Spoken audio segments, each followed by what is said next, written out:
Françoise Brennart, bonjour, bienvenue sur Radio Maria France.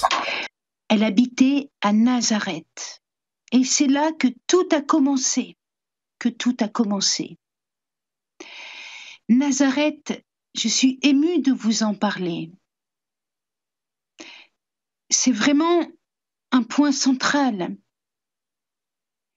C'est vraiment un lieu que l'on ne peut comparer à aucun autre lieu. Aucun sanctuaire du monde n'existerait sans Nazareth. Sans Nazareth, qui est le lieu où Marie est devenue la mère de Dieu. Et donc aussi Notre-Dame de tous les peuples. Et donc aussi la reine de la paix. Alors, prenons la route, faisons nos bagages et arrivons à Nazareth. Dans cette région du monde où la lumière est toujours si pure et si belle. Alors il y a effectivement un sanctuaire, un beau sanctuaire, une basilique. Alors pour vous dire un peu l'histoire, en 1730, les franciscains ont d'abord construit une petite église au-dessus de la grotte de l'Annonciation et ils n'avaient pas la permission de travailler plus de 6 mois. Donc ils n'ont pas fait de fouilles archéologiques. Mais en 1955, on a eu la permission de faire des fouilles sous la conduite d'un franciscain qui s'appelait le père Bagatti. C'est alors que l'on a découvert plusieurs choses. Les restes d'une église des croisés, les restes d'une église byzantine et les restes d'une église synagogue. Autrement dit, 2000 ans d'histoire. Et on a aussi des traces écrites dans des récits. Au temps de la persécution de Dès, l'un des chrétiens persécutés, donc on est vers l'an 250, l'un des chrétiens persécutés dira qu'il est de Nazareth et de la famille de Jésus. Donc il est l'un des lointains descendants de ses cousins et qu'il rend un culte à Jésus comme ses ancêtres. Il s'appelait Conon. Et son témoignage correspond à la première église synagogue des judéo-chrétiens primitifs, qui parlaient donc encore araméen. Durant le siècle suivant, saint Jérôme témoigne que ce lieu était un but de pèlerinage. Donc on est juste après le concile de Nicée, on est au temps de la paix de l'Église, il y a des pèlerinages. Ce témoignage de saint Jérôme correspond aux fouilles archéologiques qui ont fait découvrir le sanctuaire byzantin. Ensuite, la présence musulmane a rendu ce lieu difficile d'accès pour les chrétiens. Et quand les croisés arrivent en l'an 1102, la ville est rasée, sauf à l'endroit du sanctuaire, où s'élève un joli monastère. Les croisés construisent alors une très belle église romane, que les fouilles vont aussi redécouvrir. Alors le sanctuaire que nous visitons de nos jours, est construit donc sur la grotte de l'Annonciation, qui constituait une partie seulement de l'habitation de la Sainte Famille. L'autre partie était construite en pierre, en belle pierre de taille, qui furent acheminées en Italie, à Loreto, en l'an 1294. Et on a même retrouvé les factures de la famille Angeli, qui a payé le bateau pour le transport des Saintes Pierres. Alors, la famille Angeli, c'est une famille italienne, ce n'est pas des anges. Alors, je vous invite aussi à écouter la suite des émissions. On parlera aussi de ce sanctuaire de Loreto en Italie. Toujours est-il qu'à Nazareth, l'architecte s'est ingénié à mettre en valeur ces vestiges historiques au sein de la nouvelle construction. Autrement dit, quand vous entrez dans la basilique, elle est sur 2 niveaux, c'est-à-dire qu'il y a comme un tronc, quoi. Vous pouvez descendre par des marches au niveau des vestiges anciens et de la grotte. Et à l'extérieur, il y a une esplanade qui protège aussi les restes du vestige du village de Nazareth. Et alors, dans la grotte de la basilique, il y a un bel autel en général abondamment fleuries. Et sur l'autel, on peut lire en latin « Verbum caro factum est ». C'est le principe chrétien tiré du prologue selon saint Jean. Le Verbe s'est fait chair. On aura l'occasion d'en reparler puisque tous les lundis, nous approfondirons notre visite à Nazareth. Mais tout d'abord, prenons un peu de recul historique encore davantage, jusque dans l'Ancien Testament, d'où est issue la famille de la Vierge Marie, pour voir l'ampleur de l'événement qui s'est passé à Nazareth, ou du moins pour commencer à en voir l'ampleur, parce qu'on n'aura pas vu l'ampleur entière en une seule émission. Vous vous souvenez, écoutez, je recommande aux auditeurs un livre épais mais simple qui s'appelle Françoise Brennard, Parcours biblique, le berceau de l'incarnation. J'ai écrit ce livre les yeux fixés sur Nazareth. Toute l'histoire de l'Ancien Testament prépare comme un berceau l'incarnation du Verbe qui s'est passé à Nazareth. Lorsqu'Israël échappa au Pharaon et sortit d'Égypte, il s'agissait beaucoup plus que de quelques anecdotes dans la grande histoire du monde. Dieu s'était révélé « Je suis », celui qui voit la misère et qui descend pour délivrer de l'oppresseur. Livre de l'Exode, chapitre 3, versets 7 et 8. J'ai vu, j'ai entendu, je suis descendu. J'ai vu, j'ai entendu, je suis descendu. Dieu s'était révélé aussi celui qui appelle à quitter les idoles produites par l'homme et les systèmes occultes qui finissent par rendre esclaves. Dieu invitait l'homme à vivre en alliance et dans la confiance. Au Sinaï, avec Moïse, Israël avait dit oui. Tous, hommes et femmes, ils avaient dit oui. Exode, chapitre 19. Retenez bien cela, on en reparlera. Dans l'histoire qui a suivi, les prophètes ont vu une pédagogie de Dieu, le lieu d'un incessant dialogue entre l'humanité et Dieu. Pendant des siècles, Dieu a encouragé par des victoires son peuple à vivre l'alliance. Et le peuple a progressivement lâché la magie, les sacrifices d'enfants, les prostitutions, les injustices. Une lumière l'a guidé. Une vie nouvelle a commencé. Le jour du Shabbat, l'homme et son serviteur et l'étranger, tous se reposent. C'est un jour consacré où l'homme se réjouit avec Dieu. Le peuple vit au rythme des fêtes, célébrant les moissons et les récoltes, le travail béni par Dieu, la vie donnée par Dieu, et célébrant en même temps la vie nouvelle en Dieu. La libération d'Égypte, fête de Pâques, la providence de Dieu durant la marche au désert, fête des tentes, le don de la loi au Sinaï, fête de Pentecôte.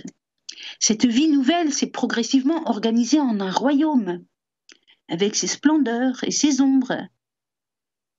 Livre de Samuel 1 et 2, Livre des rois 1 et 2. Mais il y eut un tournant très grave, quand la ville de Samarie tombe aux mains des Assyriens, en l'an 721 avant Jésus-Christ. Il n'y a plus de victoire pour nous conforter. Seuls les signes intérieurs guident désormais l'homme, avec son discernement du bien et du mal. Et puis, Jérusalem elle-même est brûlée en l'an 598 avant Jésus-Christ. Et Dieu semblait se taire. Dieu aurait-il tout dit? Voulait-il laisser la parole à son peuple? Le peuple ou ses ancêtres devaient-ils expier un péché? C'est alors le temps pour devenir plus humble, infiniment plus humble. Le peuple devait-il partir en Égypte pour découvrir que Dieu était plus grand que ce qu'on avait compris jusqu'à présent? Et d'ailleurs, le prophète Isaïe va amener la foi à des grands sommets. Foi en Dieu créateur de l'univers, il faut lire le prophète Isaïe pour voir combien on a progressé dans la foi. Et puis, les exilés rentrent au pays. Tous attendaient que vienne Élie ou un prophète comme Moïse. Mais on ne savait pas très bien s'il fallait limiter l'attente à une reproduction du passé ou s'ouvrir à quelque chose de neuf.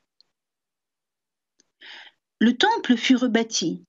L'inauguration du culte eut lieu en l'an -515, sous le règne de Darius. Cette année, 515 avant Jésus-Christ, se situe dans la 70e année après le début de l'exil et marque la fin spirituelle de l'exil, selon la prophétie de Jérémie au chapitre 25. Au prophète Daniel, l'ange Gabriel annonce 70 semaines pour oindre le Saint des Saints. Daniel chapitre 9 verset 24. Quel est donc ce Saint des Saints, ce temple nouveau ? 70 semaines d'année font 490 ans et ouvrent une période de 70 ans. Si on part de la dédicace du second temple en l'an -515, on arrive ainsi à la période de la Vierge Marie et de son divin Fils, et même des tout débuts de l'Église.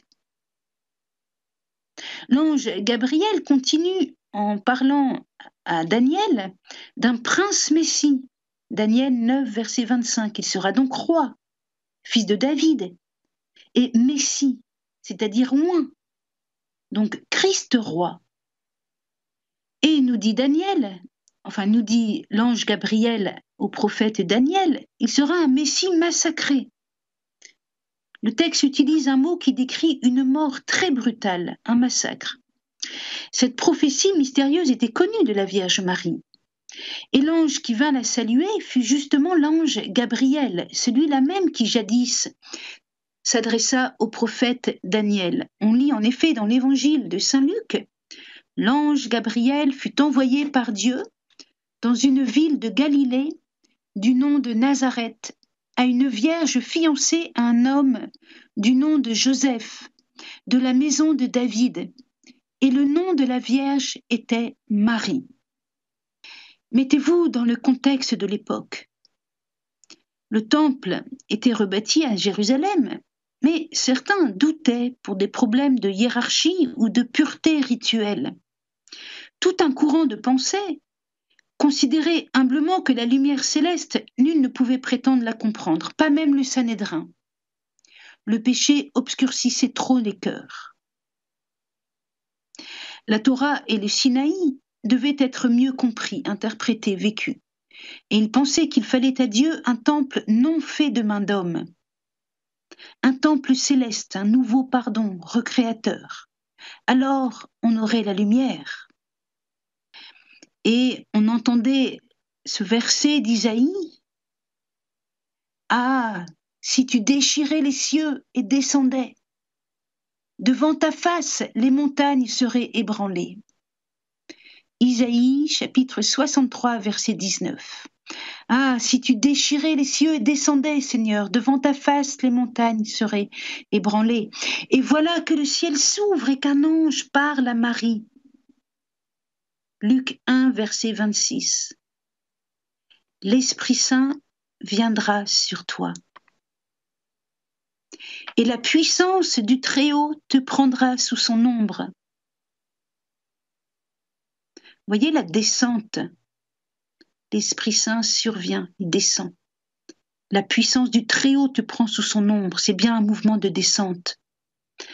C'est pourquoi l'être saint qui naîtra sera appelé Fils de Dieu.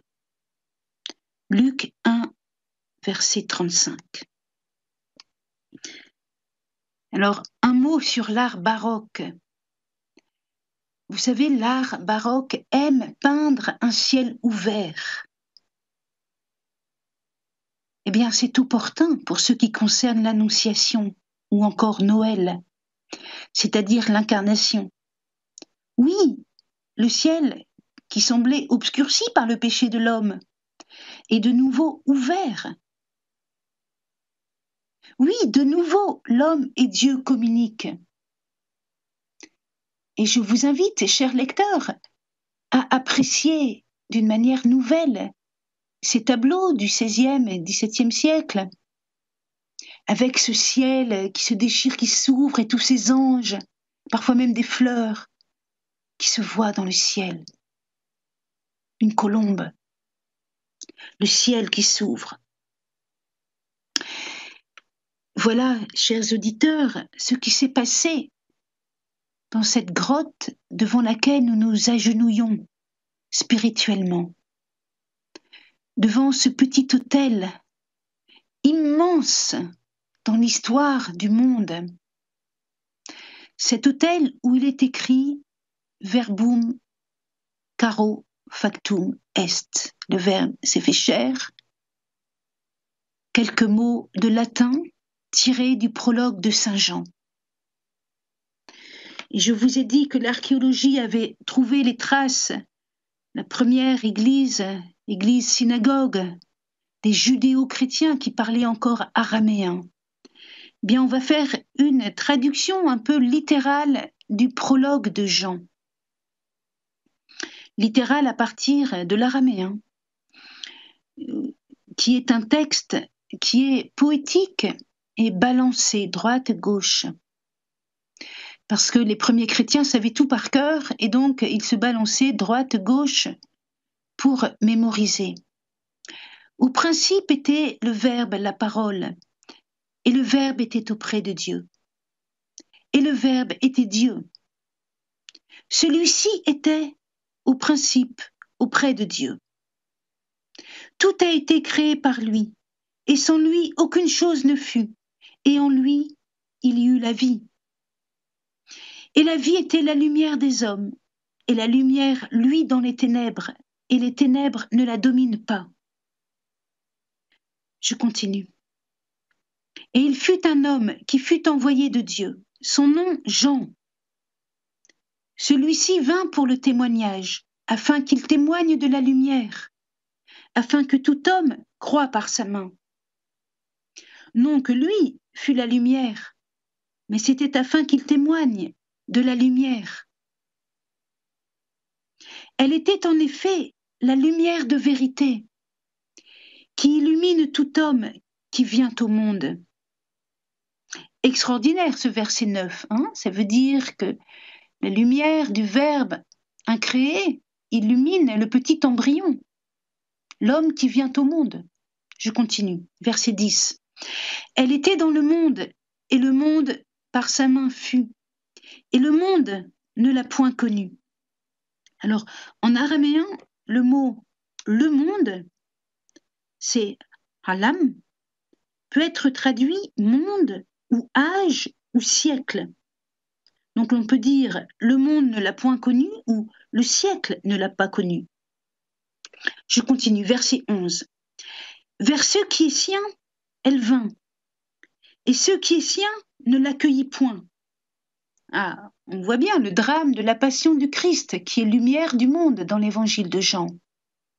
Il est la lumière du monde et le monde ne l'accueillit pas, ne l'a pas accueilli, ni à Bethléem, naissance dans une grotte, ni durant sa vie publique, mort sur la croix. Verset 12. Or, à ceux-là qui l'ont accueilli, elle a donné autorité pour qu'ils soient fils de Dieu, à ceux-là qui croient en son nom, ceux-là qui ne sont point du sang, ni de la volonté de la chair, ni de la volonté d'un gars, mais qui, de Dieu, ont été enfantés. Vous voyez, en araméen, on a un pluriel ici. Hein, alors que, mais ça veut dire la nouvelle naissance des croyants dans l'Esprit Saint, à l'image et à la suite de Jésus, qui a été conçu de l'Esprit Saint, nous dit l'évangile de Luc, Luc 1, verset 34-35. Et voici le verset 14.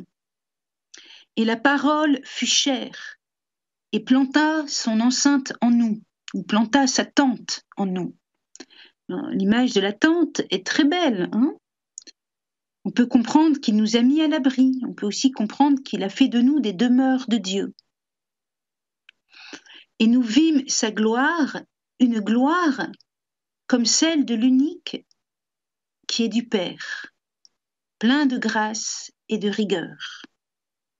Alors, le mot gloire en araméen suggère qu'on chante la louange.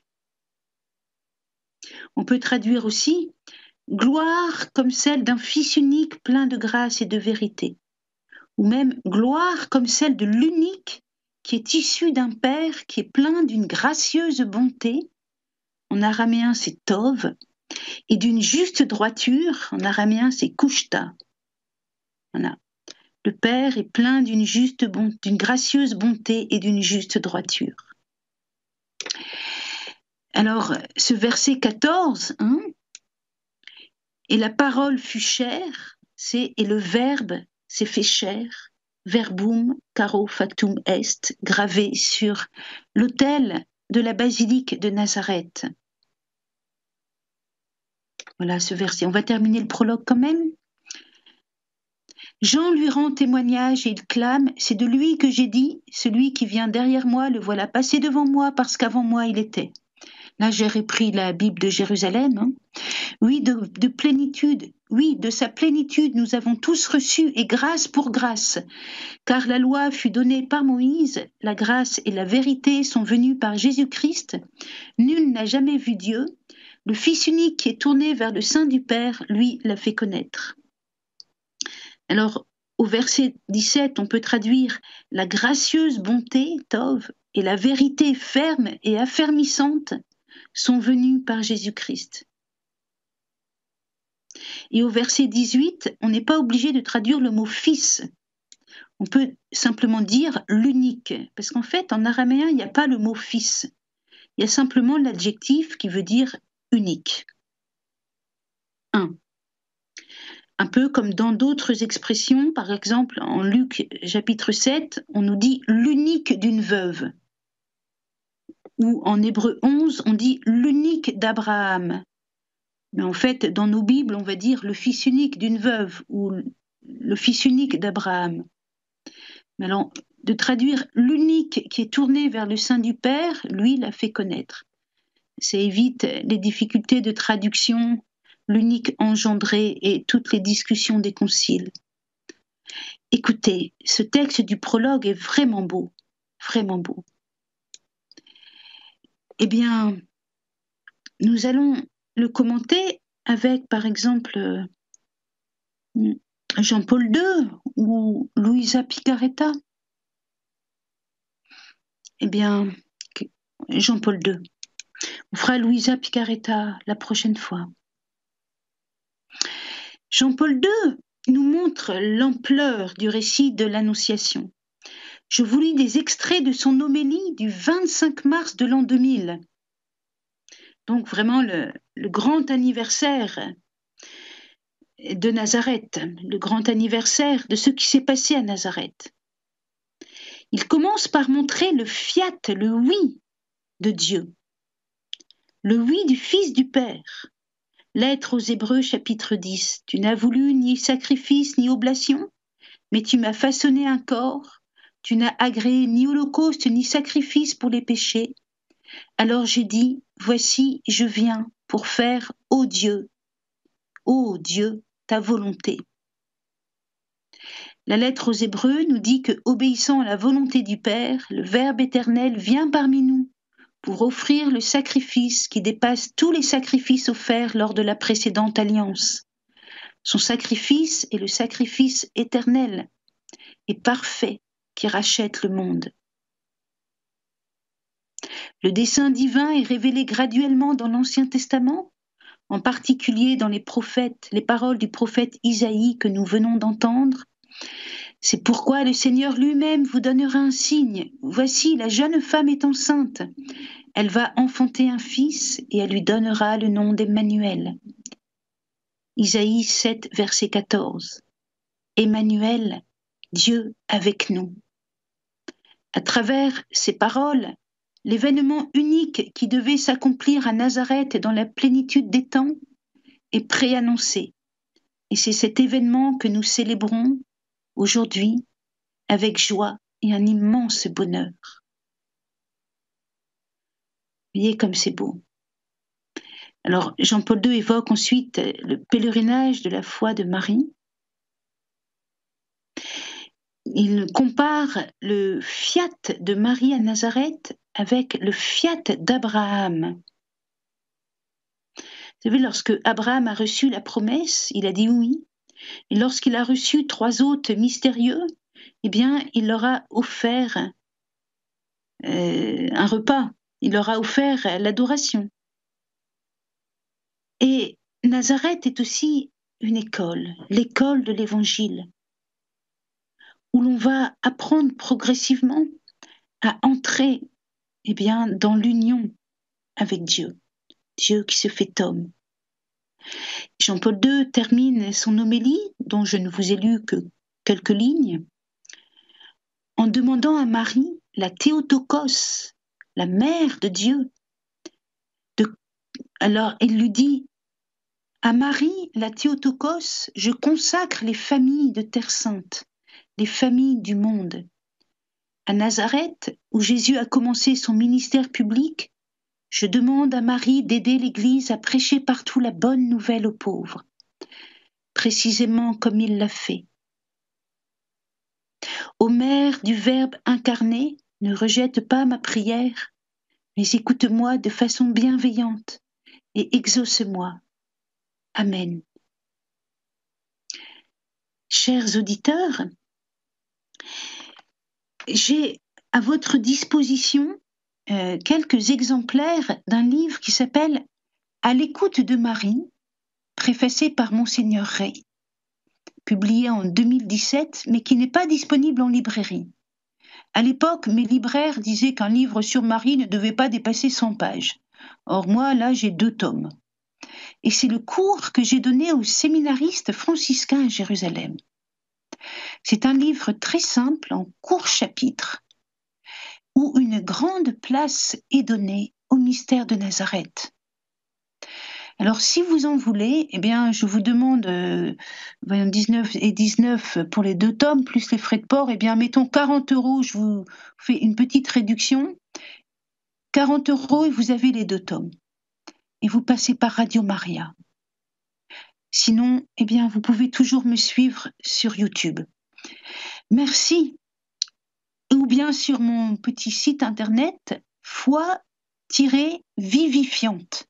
Parce que la foi, elle donne la vie. Alors, foi-vivifiante.fr.